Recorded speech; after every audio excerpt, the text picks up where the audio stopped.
আবারও বন্যার সম্ভাবনায় আতঙ্কিত বিশালগড়বাসী। গত বছরের ভয়াবহ জলাবদ্ধতার অভিজ্ঞতা থেকে শিক্ষা নিয়ে এবার আগে ভাগেই তৎপর হয়েছে প্রশাসন। শুক্রবার সকাল থেকে জল প্লাবিত এলাকাগুলিতে টহল শুরু করেছেন প্রশাসনিক আধিকারিকরা।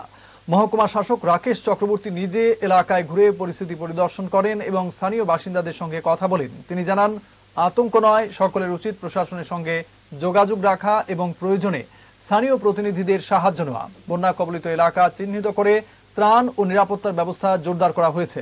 জল নিষ্কাশনের ব্যবস্থা, আশ্রয় শিবির প্রস্তুত রাখা, ওষুধ ও শুকনো খাবারের সংরক্ষণ সব দিকেই নজর দিচ্ছে প্রশাসন।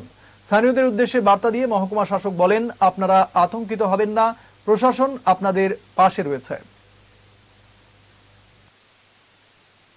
সমগ্র বিশালগড়বাসী আপনারা অবগত আছেন যে গতকাল থেকে ভারী বর্ষণ হচ্ছে সমগ্র ত্রিপুরার বিভিন্ন জেলাগুলিতে। তৎসঙ্গে আমাদের বিশালগড় সাব ডিভিশনের বিভিন্ন এলাকায় ভারী বর্ষণ হচ্ছে এবং আমাদেরকে revenue department, government of Tripura থেকে আমাদেরকে বিভিন্ন ধরনের জিনিস সম্পর্কে অবগত করা হয়েছে। এই দুর্যোগপূর্ণ আবহাওয়াতে কিভাবে ব্যবস্থাপনা করা যায় সেগুলি আমরা সবগুলি করে নিয়েছি।